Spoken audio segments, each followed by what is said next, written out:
Ancient Sumer, when you look at their tablets and like, what are they saying? And why would they dedicate so much time to talking about this? These clay tablets are 5,000 years old and more, and they tell of the arrival of the Anunnaki, the pantheon of gods. The chief was Anu. The oldest form of a written record that we have.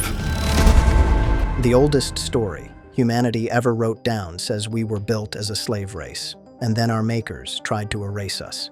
There is a clay tablet, pressed with wedge-shaped marks nearly 4,000 years ago, that tells the oldest written origin story of the human race. And what it actually says about the beings called the Anunnaki is far more disturbing than any alien rumor you've heard on the internet.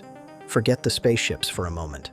The real text, carved into clay long before the Bible existed, claims something that should genuinely unsettle anyone who reads it. That humanity was deliberately manufactured, engineered as a workforce, a race of servants built to carry a burden the gods themselves refused to bear. And once we had served our purpose and multiplied, those same makers looked down at us, decided we were a nuisance, and tried to wipe every last one of us off the face of the earth. This isn't a fringe theory.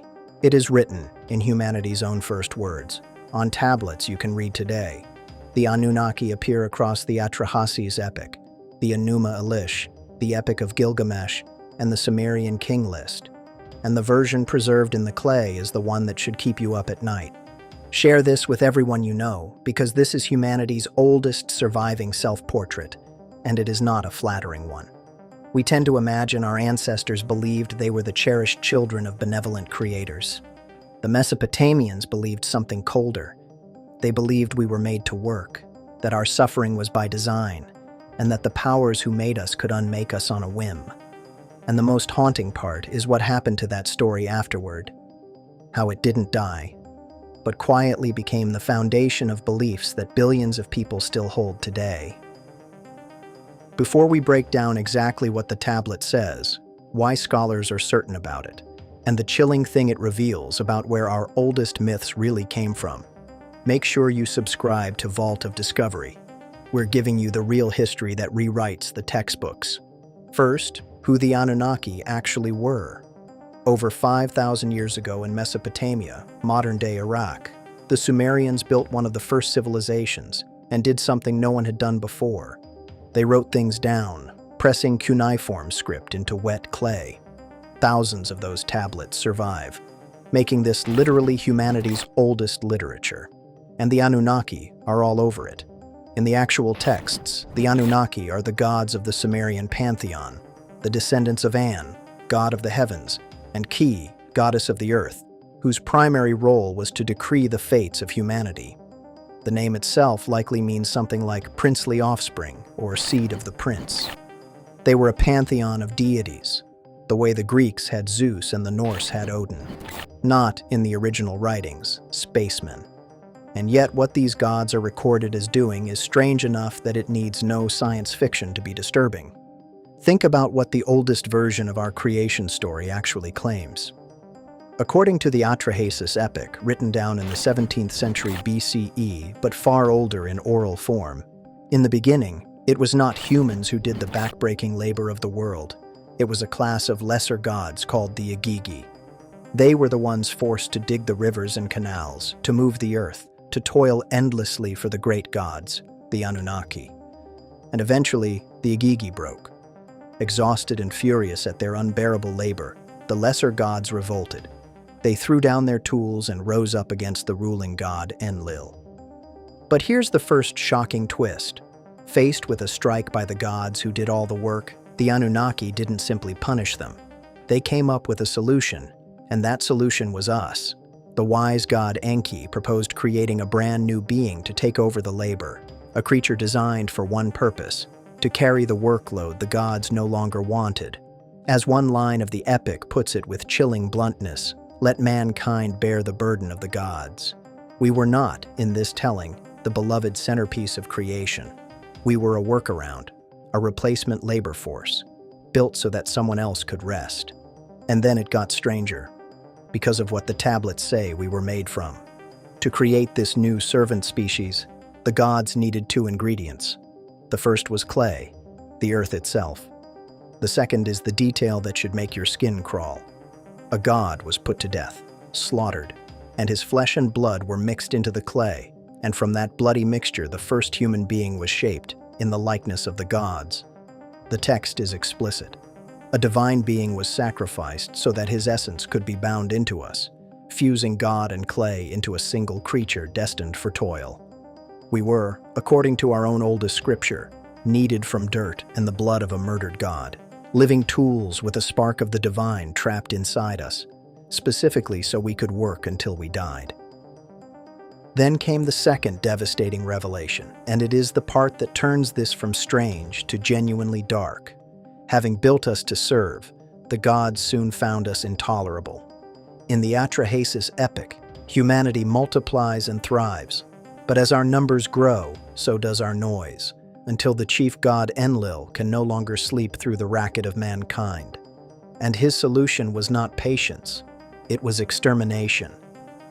The tablet records Enlil declaring that the noise of mankind had become too much, that he was losing sleep over the din, and so he resolved to thin us out. First, he sent a devastating plague. When that failed, he sent drought and famine. Again and again, at long intervals, the god who ruled over our makers tried to cull the very creatures they had built, not for any sin, not for wickedness, but simply because we were loud and inconvenient. The purpose was never moral judgment, it was crowd control. But the third twist changes everything about where this story ultimately went. Because when plague and famine failed to finish the job, Enlil reached for the ultimate weapon, a great flood to drown all of humanity at once. He forced the other gods to swear an oath that none of them would warn us. But the god Enki, the same one who designed us, took pity. Bound by his oath not to tell a human directly, he cleverly spoke his warning to a reed wall, knowing a man named Atrahasis was listening on the other side, instructing him to tear down his house and build a boat to seal it with pitch and load aboard his family and the animals. The flood came and destroyed the rest of mankind, and one righteous man, warned in secret, survived in a great vessel to repopulate the earth. If that sounds familiar, it should, and this is the detail that genuinely disturbs people.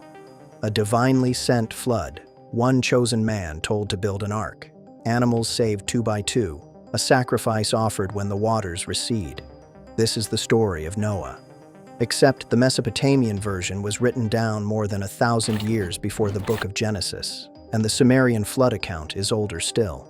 Scholars widely recognize the Atrahasis as the most important Mesopotamian parallel to the biblical flood narrative. The flood that billions of people inherited as sacred scripture has its roots in a far older tablet, one where the flood wasn't righteous judgment at all, but a god's annoyance at a noise he couldn't sleep through.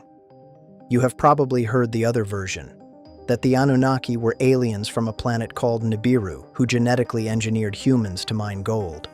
That interpretation comes almost entirely from the writer Zechariah Sitchin, and it is rejected by essentially every qualified scholar of ancient languages who say his translations simply don't match what the cuneiform actually says.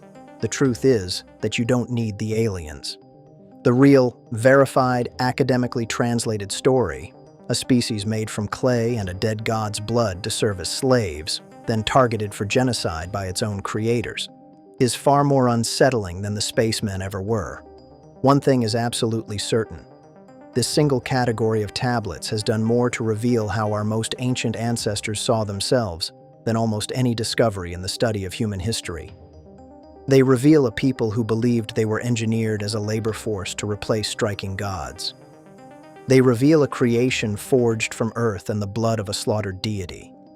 They reveal makers who tried to erase their own creation with plague, drought, and flood simply because we were too many and too loud.